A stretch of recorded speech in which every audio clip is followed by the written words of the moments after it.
Hello दोस्तों, ICSE board वाले बच्चों और बहुत सारे स्टेट बोर्ड वाले बच्चों, आप सबकी बुक्स में क्लास 10th में एक चैप्टर है शेयर्स एंड डिविडेंड। तो आज हम देखते हैं कि क्या होता है शेयर्स एंड डिविडेंड।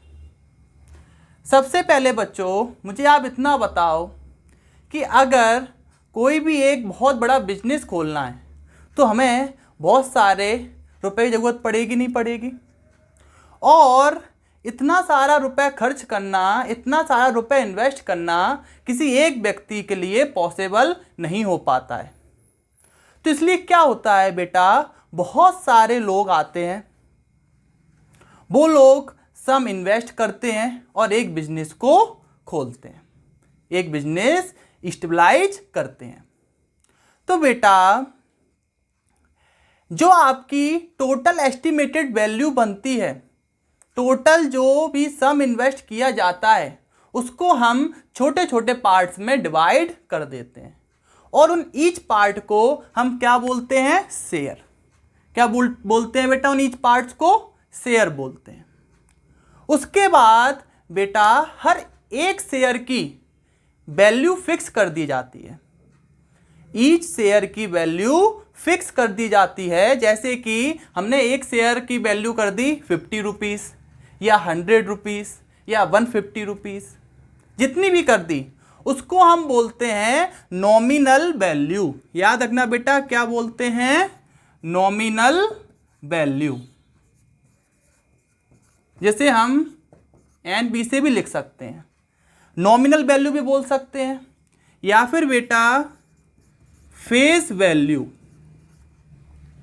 या फिर ओरिजिनल वैल्यू भी बोल सकते हैं। हर शेयर की एक वैल्यू फिक्स कर दी जाती है, उसको हम क्या बोलते हैं, नॉमिनल वैल्यू, फेस वैल्यू या फिर ओरिजिनल वैल्यू, कुछ भी बोल सकते हैं। इतना आप लोग को समझ में आया।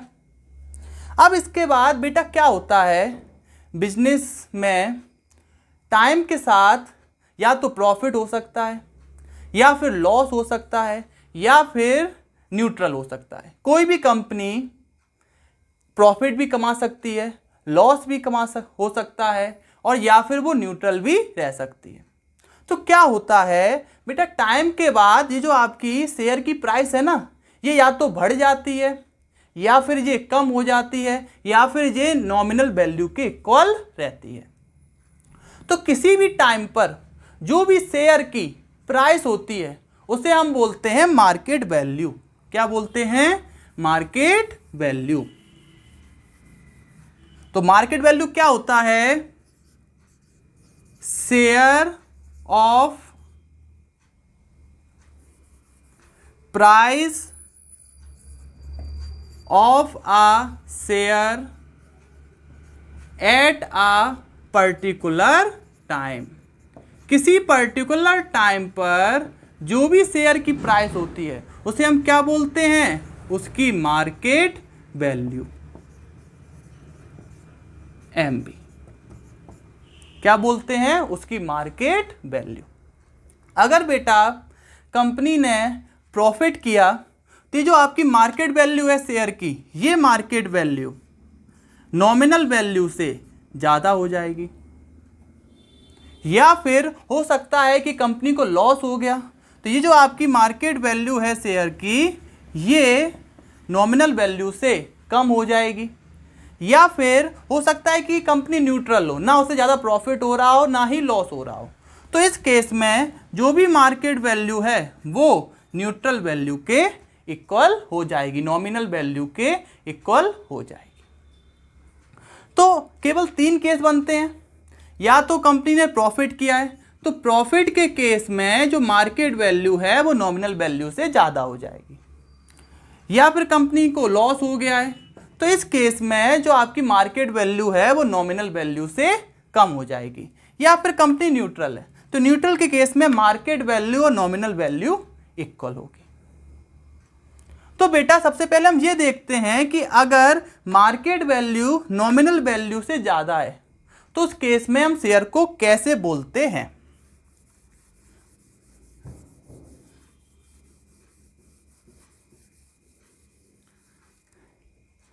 अगर बेटा मार्केट वैल्यू नॉमिनल वैल्यू से ज़्यादा है तो इस केस में हम बोलते हैं एबव पर, या फिर हम बोलते हैं एट आ प्रीमियम ऑफ। क्या बोलते हैं? एबव पर या फिर एट आ प्रीमियम ऑफ। जैसे कि मैं आपको एक क्वेश्चन करके दिखाता हूं कि कैलकुलेट द मनी रिक्वायर्ड। हमें कितना मनी चाहिए, कितना पैसा चाहिए टू बाय, खरीदने के लिए कितने शेयर्स? 350 शेयर्स। कितने?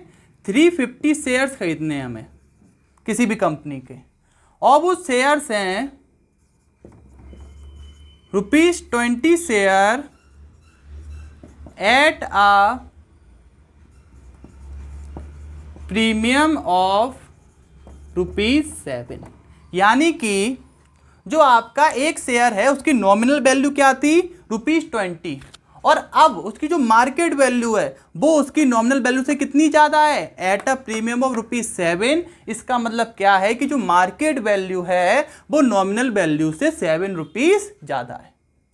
तो मुझे इतना बताओ, अगर मैं मार्केट वैल्यू निकालूं एक शेयर की, मार्केट वैल्यू ऑफ 1 शेयर, तो वो कितना हो जाएगा? नॉमिनल वैल्यू प्लस जितनी ज़्यादा है 20 + 7, यानी कि वो कितना हो जाएगा? 27। अब अगर मुझे एक शेयर की मार्केट वैल्यू पता है तो मुझे कितने शेयर्स को खरीदना है? 350 शेयर्स को खरीदना है। तो मुझे जो टोटल मनी लगेगा 350 शेयर्स को खरीदने के लिए, तो मैं मल्टीप्लाई कर दूंगा 350 का मार्केट वैल्यू ऑफ 1 शेयर से। तो मल्टीप्लाई कराएंगे तो आएगा 9450 रुपीज़। कितना आ गया बेटा? 9450 रुपीज़। तो इसको हम बोलते हैं एट अ प्रीमियम ऑफ या फिर एबव पर। Share is sold at a premium of ₹7, ₹8, ₹10, यानी कि अपनी नॉमिनल वैल्यू से ₹7 ज़्यादा में वो आ रहा है, या फिर अपनी नॉमिनल वैल्यू से ₹10 ज़्यादा का हो रहा है।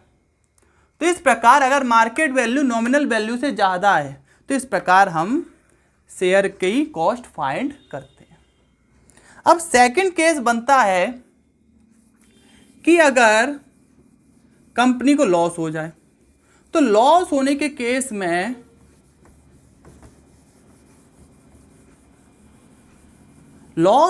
केस में बेटा जो भी मार्केट वैल्यू है वो नॉमिनल वैल्यू से कम हो जाएगी। मार्केट वैल्यू नॉमिनल वैल्यू से कम हो जाएगी। तो इस केस में हम या तो बोलते हैं बिलो पर, या फिर बोलते हैं at a discount of. Below पर बोलेंगे या फिर बोलेंगे एट आ डिस्काउंट ऑफ। जैसे कि एक क्वेश्चन करके दिखाता हूं मैं आपको कि 275 शेयर्स को खरीदने के लिए हमें कितना मनी रिक्वायर्ड होगा यदि if 60 shares at a discount of ₹10। यानी कि जो आपका 60 रुपीज शेयर है वो 10 रुपीज के डिस्काउंट में, यानी कि उसकी जो मार्केट वैल्यू है वो 10 रुपीज कम है। तो अब हम इस केस में अगर हम मार्केट वैल्यू निकालें एक शेयर की, तो नॉमिनल वैल्यू से कितना कम है? ₹10 कम है। तो 60 - 10 कितना हो जाएगा? 50 रुपीज। तो मार्केट वैल्यू एक शेयर की कितनी आ गई? 50 रुपीज। अब इसके बाद हमें कितने शेयर टोटल खरीदने हैं? 275 शेयर्स खरीदने हैं। तो अगर मैं निकालूं कि मुझे कितना टोटल मनी रिक्वायर्ड होगा, तो मैं एक शेयर की मार्केट वैल्यू को अपने टोटल शेयर से मल्टीप्लाई करा दूंगा। तो मल्टीप्लाई कराने पर आएगा 13,750 रुपीज़। कितना आ गया? 13,750 रुपीज़। तो यदि मार्केट वैल्यू नॉमिनल वैल्यू से कम है तो हम उस केस में क्या बोलते हैं कि share is sold at a discount of 10 rupees या share is sold at a discount of 20 rupees, यानी कि उसकी जो नॉमिनल वैल्यू होगी उससे 10 रुपये कम में शेयर मिल रहा है, उसकी जो नॉमिनल वैल्यू होगी उससे 20 रुपये कम में शेयर आपको मिल रहा है। तो हम इस केस में एक शेयर की मार्केट वैल्यू कैसे निकालेंगे? हम नॉमिनल वैल्यू में से, शेयर की नॉमिनल वैल्यू में से जितनी भी रुपए कम है उतना माइनस कर देंगे, तो आपकी एक शेयर की मार्केट वैल्यू आ जाएगी। ये आपको समझ में आया? अब इसके बाद हम देखते हैं कि अगर कंपनी न्यूट्रल है, ना उससे प्रॉफिट हो रहा है ना ज़्यादा लॉस हो रहा है, तो इस केस में जो भी मार्केट वैल्यू होगी वो नॉमिनल वैल्यू के इक्वल होगी। और इस केस में हम बोलेंगे एट पर। क्या बोलेंगे? एट पर। तो एट पर का मतलब है कि जितनी भी नॉमिनल वैल्यू है उतनी ही मार्केट वैल्यू होगी। जैसे कि अगर नॉमिनल वैल्यू 20 रुपये है तो शेयर की मार्केट वैल्यू भी कितनी होगी? 20 रुपये ही होगी। इस केस में हम बोलेंगे शेयर इज सोल्ड एट पर ऑफ 20 रुपीज। ठीक है बेटा, अब आपको समझ में आ रहा होगा कि शेयर क्या होता है, शेयर की नॉमिनल वैल्यू क्या होती है और मार्केट वैल्यू क्या होती है। याद रखना बेटा, market value time to time change हो जाती है, पर जो नॉमिनल वैल्यू है शेयर की वो हमेशा कांस्टेंट रहती है, वो कभी भी चेंज नहीं होती है। अब इसके बाद हम देखते हैं कि ये डिविडेंड क्या होता है। अब अगर आपने कहीं भी रुपए को इन्वेस्ट किया है तो आप क्या चाहोगे? कि आपको प्रॉफिट हो, चाहोगे नहीं चाहोगे? तो ये जो डिविडेंड है ना, ये आपका प्रॉफिट ही है जो आपको आपके इन्वेस्टमेंट से मिल रहा है। Profit from your investment is called dividend.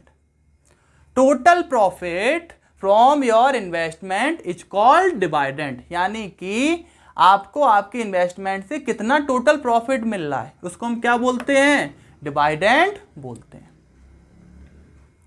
ये जो आपका डिविडेंड है इसके बारे में बेटा दो चीज याद रखना कि पहला, ये जो डिविडेंड है ये मार्केट वैल्यू पे डिपेंड नहीं करता है, does not depend on market value. Share की कितनी मार्केट वैल्यू है डिविडेंड उस पर डिपेंड नहीं करता है। और दूसरी बात बेटा डिविडेंड की याद रखना कि जो भी आपका डिविडेंड है यानी कि प्रॉफिट है, उसको हमेशा हम नॉमिनल वैल्यू से फाइंड करते हैं। वो जो आपका डिविडेंड रहता है उसको हमेशा as a percentage of nominal value से निकाला जाता है। Dividend is expressed as a percentage of nominal value.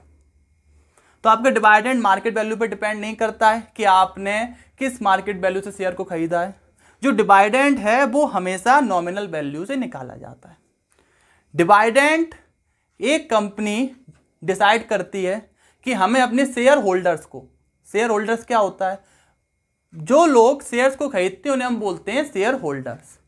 तो कंपनी क्या डिसाइड करती है कि हम अपने शेयर होल्डर्स को 10% का डिविडेंड देंगे, 15% का डिविडेंड देंगे, 20% का डिविडेंड देंगे।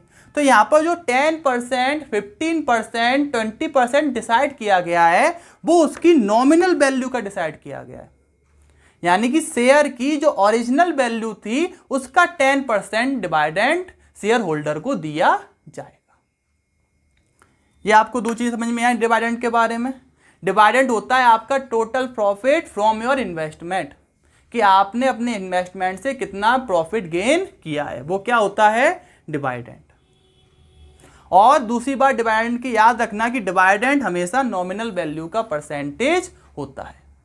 It is always expressed as a percentage of nominal value. तो अब आपको डिविडेंड के बारे में भी समझ में आ गया होगा। अब हम इसके बाद इस चैप्टर में थोड़े से फॉर्मूले यूज होंगे, उनके बारे में देख लेते हैं। जिसमें सबसे पहला फॉर्मूला है सम इन्वेस्टेड, कि आपने कितना सम इन्वेस्ट किया है, इसको हम कैसे फाइंड करेंगे। तो इसको फाइंड करने का बहुत सिंपल तरीका है। आपको पता होना चाहिए कि आपने कितने शेयर्स खरीदे हैं और आपको पता होना चाहिए कि एक शेयर की मार्केट वैल्यू क्या है। तो आप उन दोनों का मल्टीप्लाई कर दोगे तो आपने कितना सम इन्वेस्ट किया है आपका आ जाएगा। तो number of shares multiply market value of one share, ये आपका क्या आ जाएगा, आपने कितना मनी इन्वेस्ट किया है, ऐसे आप फाइंड कर सकते हैं। अगर आपको क्या पता हो कि आपने नंबर ऑफ शेयर्स कितने खरीदे हैं और दूसरा आपको क्या पता हो कि एक शेयर की मार्केट वैल्यू क्या है। इसके बाद हमसे ये भी पूछा जा सकता है कि नंबर ऑफ शेयर्स, आपने कितने शेयर खरीदे हैं। तो इस केस में फॉर्मूला बन जाएगा कि आपने कितना सम इन्वेस्ट किया है और उसको आप डिवाइड लगा दो market value of one share से, तो आपको पता चल जाएगा कि आपने कितने नंबर ऑफ शेयर्स फाइंड किए, मतलब कितने नंबर ऑफ शेयर्स खरीदे हैं। नंबर ऑफ शेयर्स निकालने का एक और तरीका है। अगर मान लो आपको डिविडेंड दिया हो, यानी कि आपको प्रॉफिट दिया हो कि आपका टोटल प्रॉफिट कितना हो रहा है और एक शेयर पर प्रॉफिट कितना हो रहा है, तो उस केस में भी आप नंबर ऑफ शेयर्स फाइंड कर सकते हैं। तो उस केस में फॉर्मूला हो जाता है टोटल डिविडेंड, यानी कि total profit upon dividend on one share. एक शेयर पे कितना डिविडेंड है, इस केस में भी आप नंबर ऑफ शेयर्स फाइंड कर सकते हो। तो ये दो फॉर्मूले आप लोगों को अच्छे से समझ में आए होंगे। इन दोनों फॉर्मूलों को आप अपने कॉपीज में नोट कर लेना। अब इसके बाद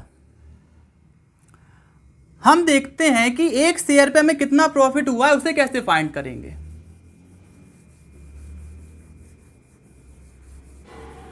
dividend on one share, dividend on one share, इसे कैसे फाइंड करेंगे। तो इसके लिए हमें बेटा दो चीजें पता होनी चाहिए। सबसे पहला कि शेयर की नॉमिनल वैल्यू क्या है, क्योंकि मैंने आपको बताया था कि dividend is always expressed as a percentage of nominal value. Dividend को हम नॉमिनल वैल्यू के परसेंटेज में ही एक्सप्रेस करेंगे, नॉमिनल वैल्यू से ही निकालेंगे। तो आपको अगर एक शेयर पे कितना डिविडेंड, कितना प्रॉफिट मिला है, तो आपको सबसे पहले पता होना चाहिए nominal value of one share, और आपको पता होना चाहिए कि कंपनी ने कितना डिविडेंड डिसाइड किया है, रेट ऑफ डिविडेंड। क्या पता होना चाहिए, रेट ऑफ डिविडेंड। और अगर आप रेट ऑफ डिविडेंड से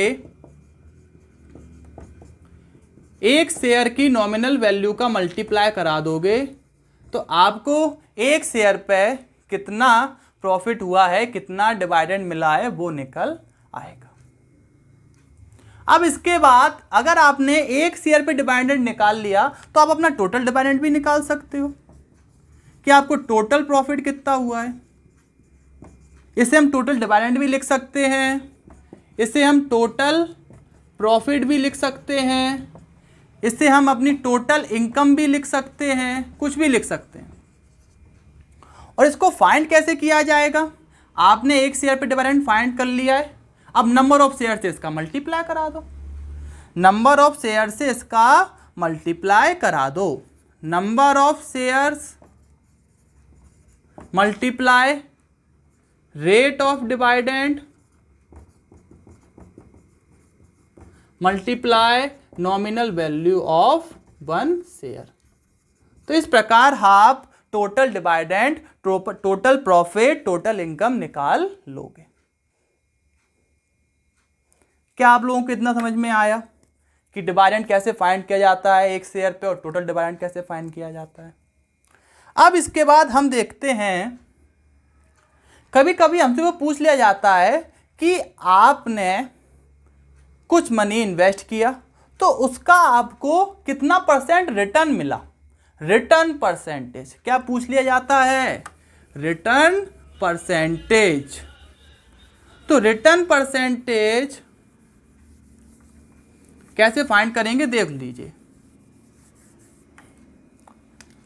कभी कभी आपसे रिटर्न परसेंटेज या फिर आपकी इनकम परसेंटेज या फिर प्रॉफिट परसेंटेज पूछ लिया जाएगा। तो इसको फाइंड करने का बड़ा सिंपल तरीका है, आपको पता होना चाहिए कि आपका टोटल इनकम क्या है, यानी कि आपका टोटल डिविडेंड क्या हुआ है और आपने कितने मनी को इन्वेस्ट किया है।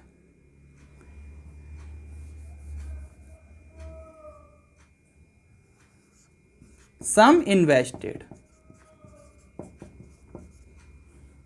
और अगर आपको इसको परसेंटेज में कन्वर्ट करना है तो 100 का मल्टीप्लाई करा दीजिए, तो आपको रिटर्न परसेंटेज या फिर इनकम परसेंटेज या फिर प्रॉफिट परसेंटेज मिल जाएगा। तो ये इतने फॉर्मूले तो आपको याद रखने ही रखने हैं। इस चैप्टर में जितने भी क्वेश्चन होंगे सब इन फॉर्मूले से फाइंड कर लिए जाएंगे। यदि आप लोगों को इतना समझ में आया हो तो इन फॉर्मूलों को अपनी कॉपी में नोट कर लेना और इनको अच्छे से सीख लो, और शेयर्स और डिविडेंड जो सिखाया है इसको बार बार वीडियो में देखो कि शेयर क्या होता है, डिविडेंड क्या होता है, एट पर क्या होता है, एट अ प्रीमियम क्या होता है, या फिर एवॉव पर क्या होता है, या फिर एट अ डिस्काउंट क्या होता है, बिलो पर क्या होता है। ये सब चीज़ें आप अच्छे से सीख लो, फिर हम नेक्स्ट वीडियो में इस चैप्टर पर जितने भी टाइप्स के क्वेश्चन बन सकते हैं हम वो सब करेंगे। ठीक है, तो अब हम मिलते हैं आपको नेक्स्ट वीडियो।